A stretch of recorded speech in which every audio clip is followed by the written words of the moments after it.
Зохиолч Даш зэвгийн Мөнх Баатар.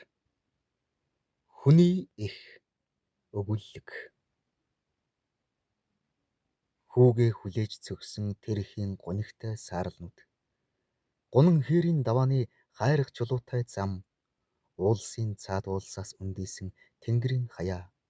Улалзан асах гал шаргал бодрлыг би мартадгүй юм. Хойд зүгийн уянгатай цэнхэр нутаг.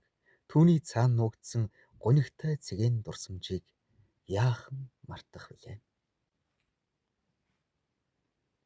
Төрийн албанд томилогдож олон жил ажиллаад хал үзэж халуун чулууд олоосон хашир дарга ширнэн түүний дагалдан яваа хэсэг хүмүүсийг хүрэх газарт нь хүргэж босож суухт нь үйлчилж ажиллаа хийж амьдралаа залгуулж байсан жолооч байлаа л да би.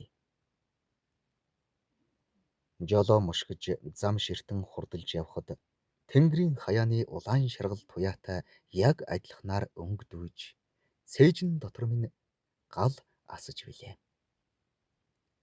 Баргийн юм тоодгүй мөхс би бараан амьдралын түүхийг бүсгүй хүний зовлонтой цуг хоймсон дээс шиг нийтгэж хүүрэнсэн тэр ихийн яриаг сонсож суугаад айлын баруун хаяанаас золтой л бараг л ойлонгаа алдаад гарч байснаа сандаг юм.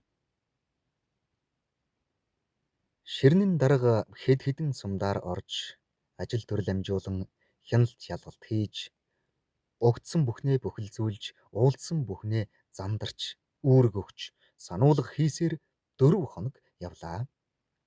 Жолооч би тооцож товлсон газарт нь тодорхой цагт нь хүргэх үүрэгтэй тул машин унаагаа шалган дээгүр доогуур нь өнгийн харж заримдаа сумын захиргааны үүдэнд өдөржин хүлээх хэрэг гарна.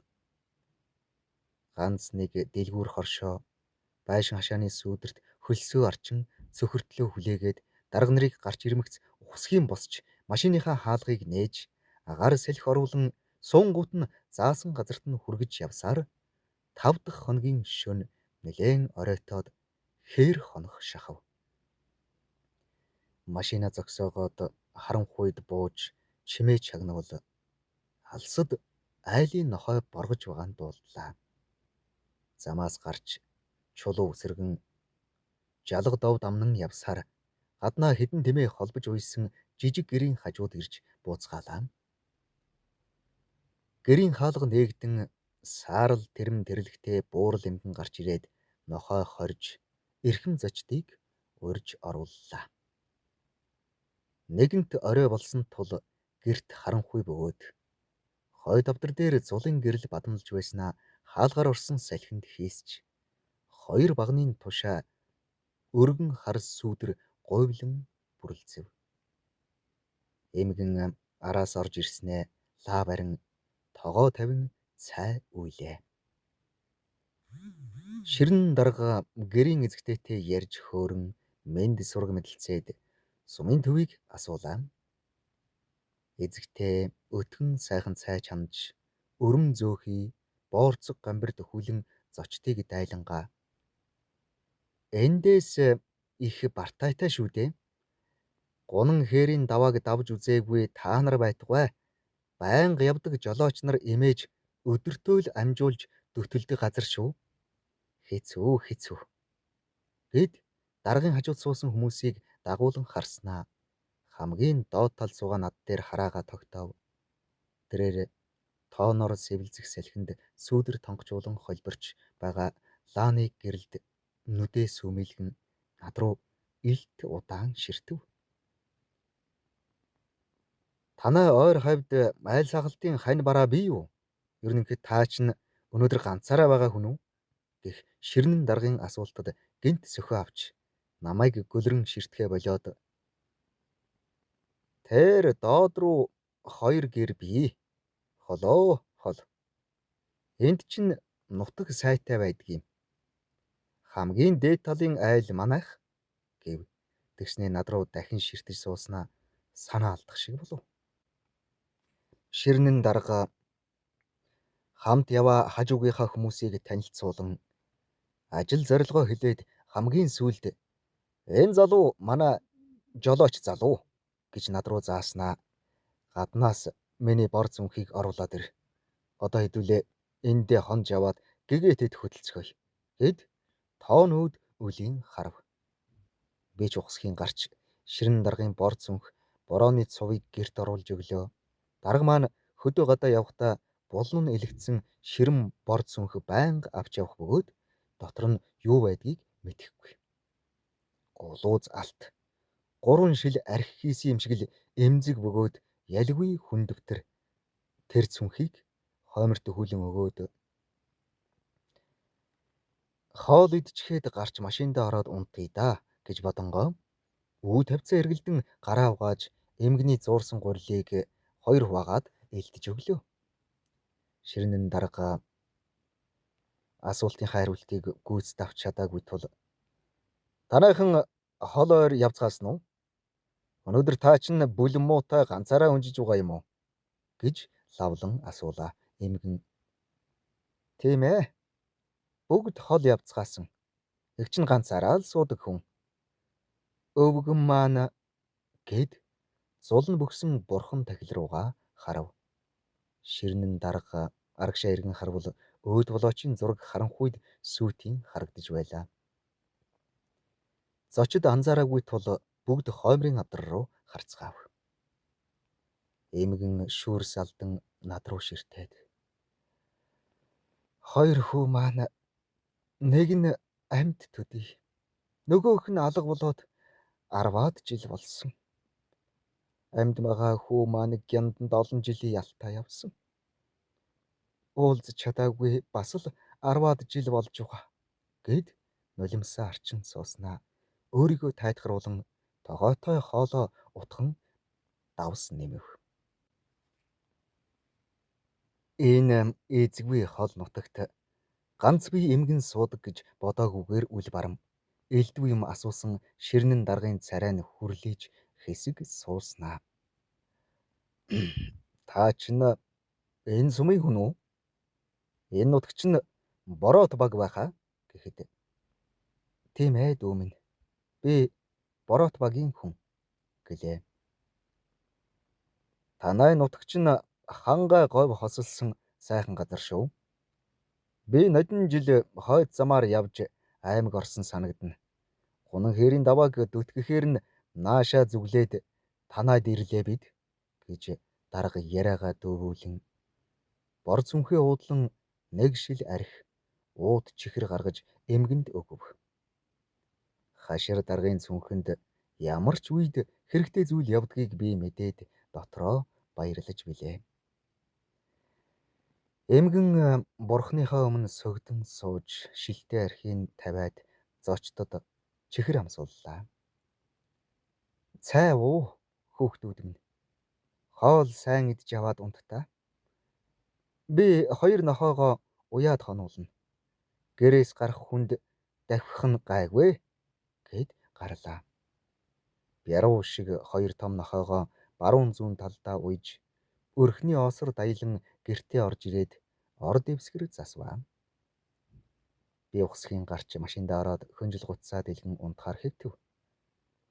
Хөөрхий эмгний яриаг сонсоод нэг хэсэгтээ сэтгэл оймрон хүний амьдралын эрээн барааныг гайхан нойр хулжиж баахан хөрвөөж байгаад шөнд үлээр унтлаа.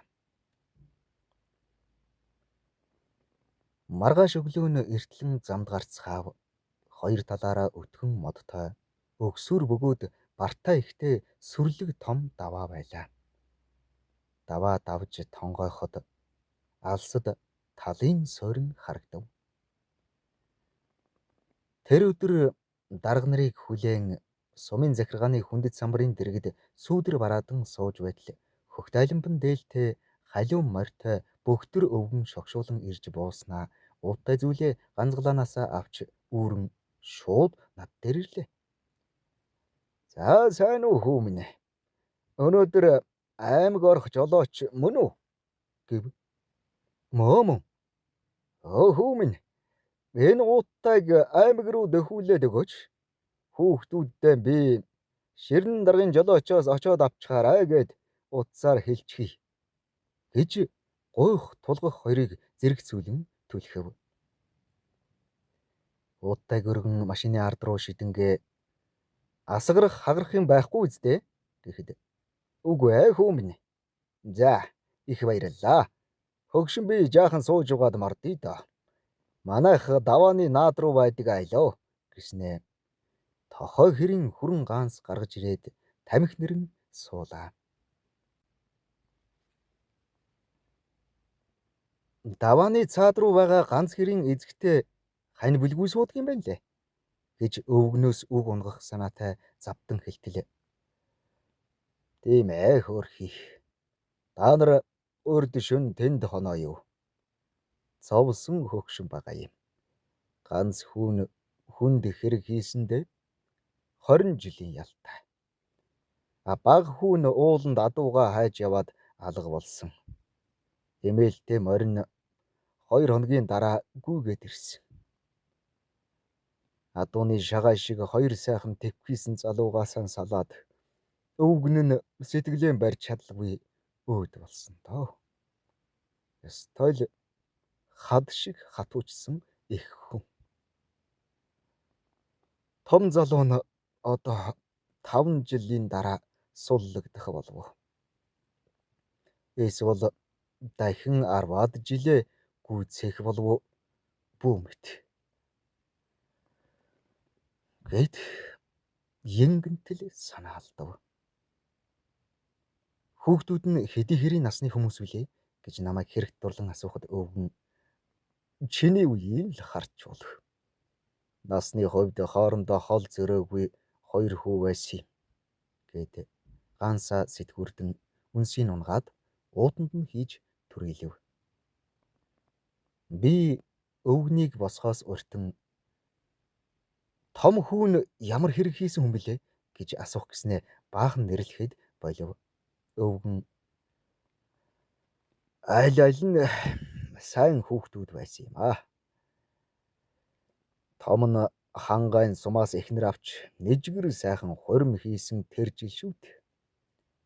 Арх зохидгүй агсам нөхрийн амь насыг санамсаргүй ягвитхэн түүнийг ууланд нууснаас болж хэрэг нь хүндэрч 20 жилийн ял сонссон гэдэг шүү. Төрийн сүлдмэн өршөө гэд хүндэт самбарын толгойд зурсан алтан соёмбот далбаа руу өлийн хараад намжлан залбирав.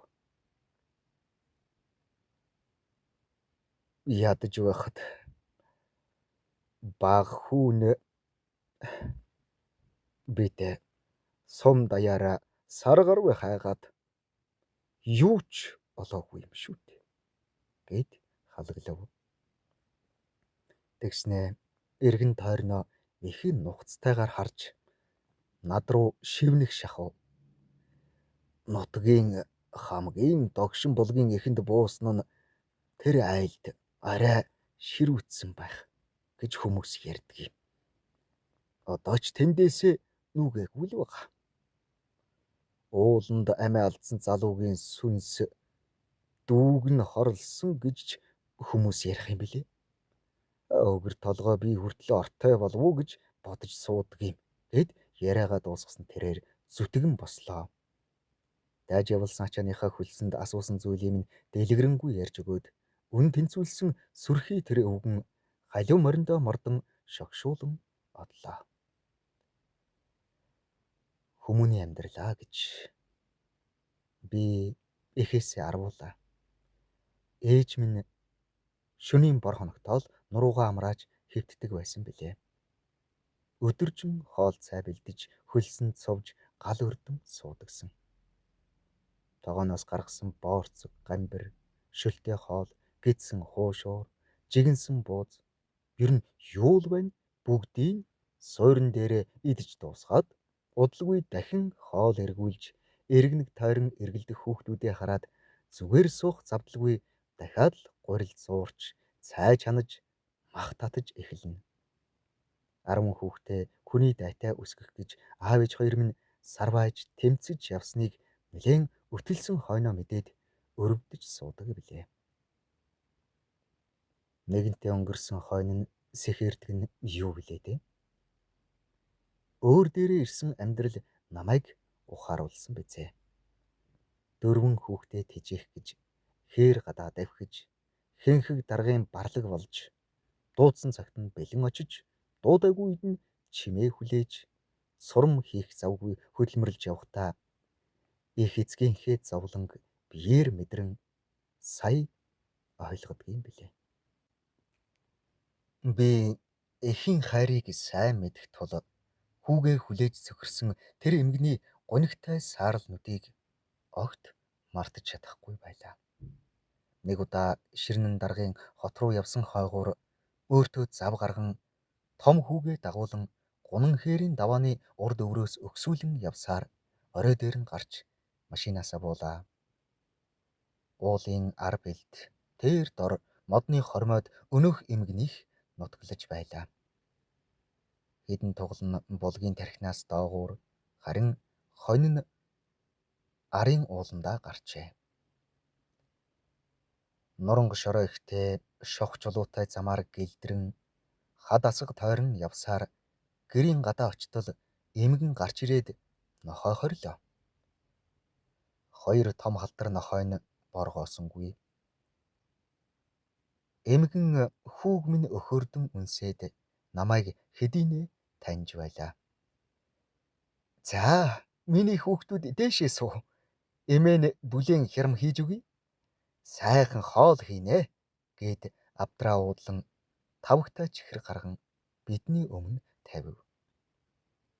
Нутаг намаржаа, малхуй, амьдрал ахуйн талаар гангар гунгар үг сольж лээн суулаа.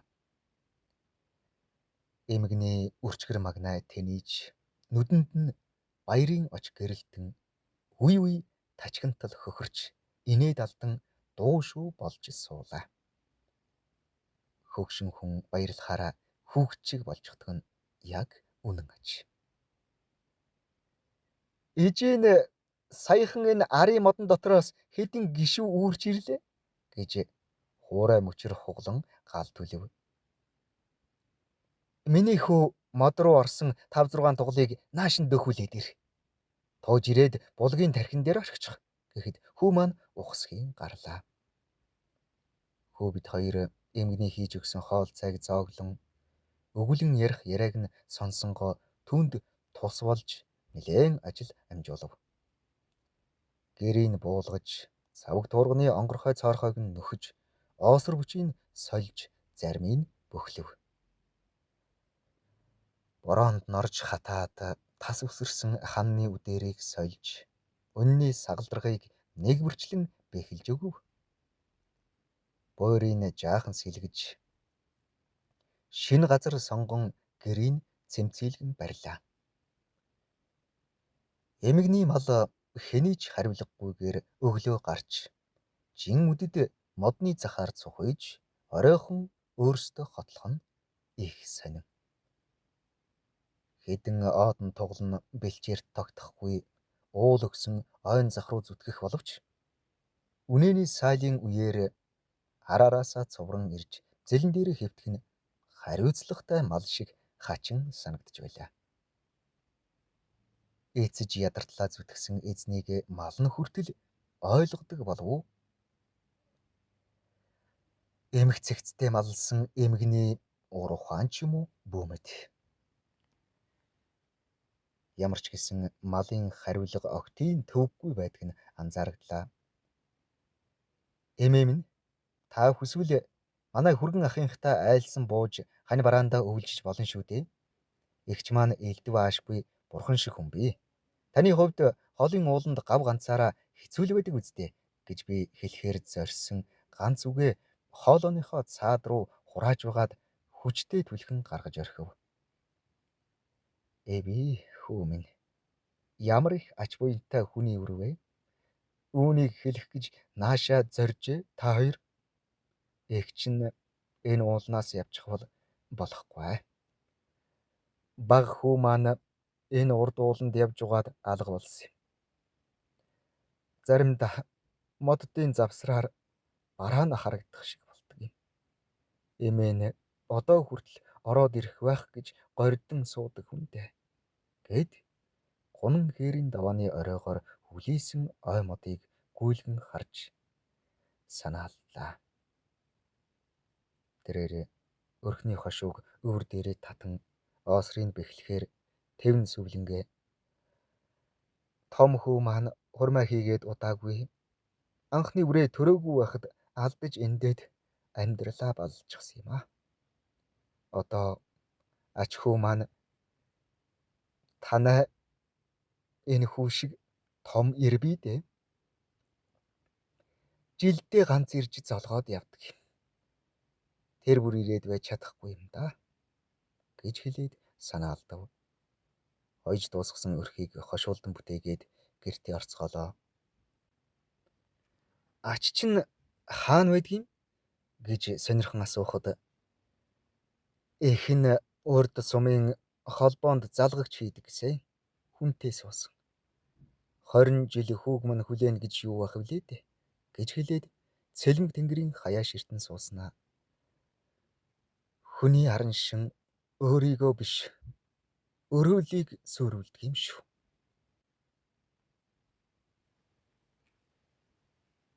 Тэр жил хормын дараа хүүгийн ангийн найз гээд нутаг усандаа зарга чирэгдэлтэй нэг айлын эрх танхи залуу ирж арх дарс хэтрүүлэн ууж сүүлдээ агсам тавьж сүйд хийсэн.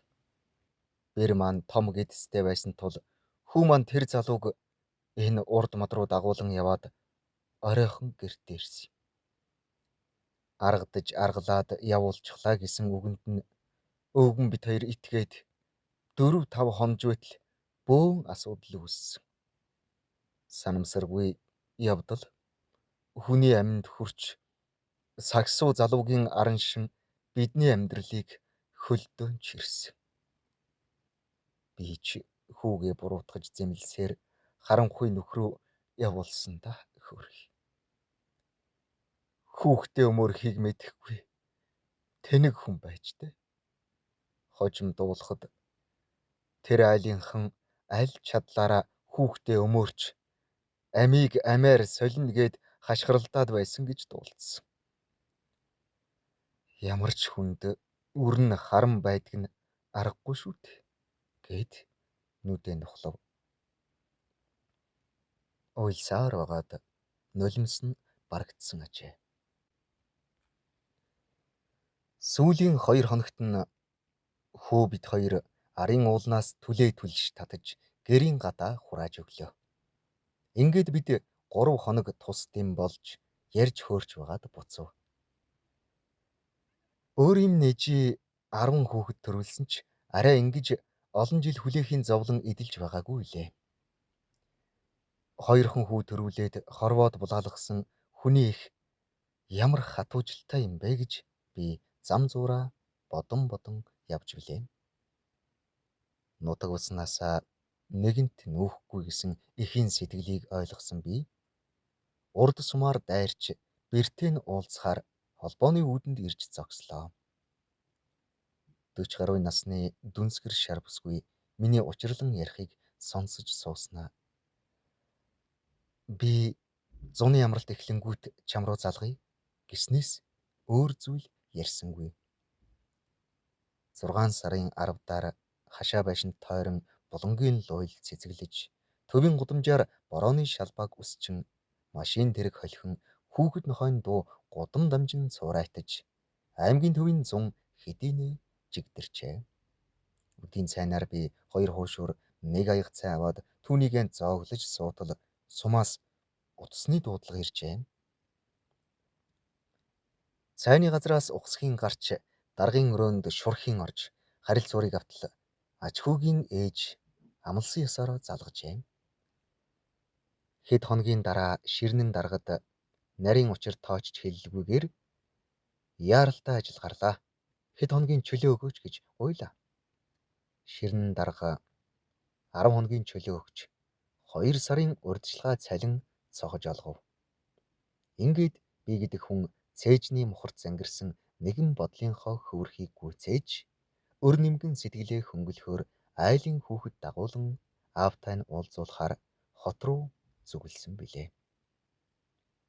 Ажил алба гэж амь тэмцэн явхаар аливаа хүнд буян үйлдэж туслах ёстой тусыг өргөе гэж бодсон юм аа. Хүн чанар намайг зулгаагаад суулгахгүй байсан билээ. Олуулаа өссөн болоод зовлон жаргалыг гадарладаг биевэр ямар ч байсан чухал зүйл гэж үзээд дөрвгүй бух шиг зорьсон юмдаг. Жолооч гээд жолоогүй хүн шиг явал тань биш. Өөрийгөө мэдэж жолоодож яваа. Ганц ажил минь энэ байлаа л да. Аав хүү хоёрын учран уулзсан тэр мөчийг зураглаж би яахан чадна. Ирчүүд зүрхэндээ уйлдгийг тэгтэл мэдсэн билээ. Аргасан нулимсаа асгалгүй нүдэндээ эргэж шингээгээд гар нь салганан хүүгээ тэврэх тэр эцэг 10 жил дарамттай ачаа даасныхаа хүчээр бие барьж хүүрүүгээ инээмсэглэн миний хүү мундаг том эр болжээ. Ээж нь сайн биз дээ. Эмээ дээрээ очиж байгаа юу? Аавыгаа зориод ирдэг ухаантай үр шүү гэж хэлээд аль болохоор хошигнон хөгжилтгийг уртил болгож сэтгэлийн жолоогоо чихвэртэл татхажээ. Алс холоос 10-аад настай хүү аавыгаа зориод ирэхэд нь арайч хатуурхалгүй уулзуулж дээ. Түүнээс биш надтай уулзах хүн сарын өмнө захиалга өгч зөвшөөрөл бичиг тамга тэмдэгтээ цаас хүлээдэг гэд хөгжилтэйгээр инээв. Би болсон явдлыг нэгэнгүй ярьж ээжийнх нь мэд сургийг дуулгав. Тэрээр ээж маань хатуу тавилантай хөө. Надаас эхлэлтэй. Хуримд ирж агсан тавьсан найзыгаа аргалж явуулах санаатай уул руу дагуулan явсан. Миний хүү гидсэндээ байсан тул эхнэрээ айлгаж зочоож болохгүй байсан юм л да. Ууланд очиод гал зурч дэвчгнөд байхаар нь түлхчихсэн чинь хадны ангал руу зомгол шиг өнхөрч өгсөн. Дөнгөж гэрэлсэн хүн тэнэг аймхаа хоёр нь жигтэйхэн байлаа. Тэр дорн үн уучраа хэлсэн бол 20 биш 10 жилийн ял авах байсныг хэн мэдлээ гэж дүгдэрч төвдөлгүй, ойлж унжилгүй. Харин ч бүр хурлын илтгэл шиг тов тодорхой ярьж сууснаа. Чи хүүг минь хөргөж өгөөд ээжитэй минь уулзахдаа үүнийг дамжуулж өгөөрэй гэд аль эрт бичээд бэлэн болгосон дугтуутай загтлыг надад атгууллаа. Ээжийг чинь хараад бүр сэтгэл өвдөд байсан юм аа. Тэгээд хүүг чинь аваад наашаа зорилоо. Хүний амьдрал баян шүү. Хурдан гараад ээжидээ очоорой гэж өрөөгөөд би салсан билээ. Өөр аятайхан үг аманд эвлээгүй бөгөөд тэр түүнийг тоож сонсохчгүй байсан байх. Хонх чарлах чимээнээр бусдын төлөө тус болж яваа чамд их баярлалаа. Сайн яваад хүрээрэй гэж хэлснээ хүүрүүгээ эргэж харсаар сараалжин хаалгаар туугдан орлоо. Хүүн аавтайгаа хаяа утсаар ярьж байхаар болоод бөөн баяр буцав. Эх хүүгийн хооронд мэд дамжуулж, нял хүрийг аавтай нь уулзуулж, гарь холоос хоорондын сургийг гаргаж өгөөд буцахдаа 8 хоног явжээ. Жолооны ард өндөлсөж явдаг би зам зуураа ядарсангүй. Дэвтрийн ганц цаасан дээр ирээдл бичээд дугтуйлж наасан захиа хичнээн чухал ачаа байсныг хожмоо би мэдсэн юм. Эмгэн загтлыг заавал надаар уншуулах гээд задлуулав. Хүүгийнх нь бичсэнийг уншиж өгтөө бодол санаа минь эцэж туйлдан олон удаа төгдөрснээ сандгий. Миний сайхан ижим амар минь хүүгээ хүлээн суун уу? Таныгаа 5 жил хүлээлгээд би очноо. Та минь урт наслаарай. Муу хүү чинь таньтайгаа уулзахаар үдэш өглөө бүр залбирдаг. Гунан хээрийн давааны хойд хормойн булаг шанд түүнийг тойрсон өвөлжөө бууц өтгөн ой сүрлэг хайрхнаа бодож сууна. Нэг ирэхгүй хайрыг чинь нэг л өдөр амраах байхаа гэж бодоод өглөө бүрийн нарыг хайж харанхуй нүхнээс гарч хардаг. Хаа холын эндээс дүүлэн очиж таныхаа дэргэд хондог шүү. Та минь итгээр. Хөөн үлдсэн насандаа сайхан амьдрнаа. Гэх зэргээр араа үргүй дүүрэн битсэн захиа байв. Тэр цагаас хойш би эмгэн дээр байнга очдог байлаа. Нэг удаа арын сумуудаар жолоо мушгин ажиллаа хийж явахдаа эх хүү хоёр уулзсан тухай сонсоод хязгааргүй их баярлж билээ. Өршөөл тавилан учрал бэлгэлж үрэн суллагдаж их нь хүүгээ тосч чаджээ. Хүний их үрийнхээ дэргэд инээд алдан суугаад цав гаргаад нэг очих юмсан.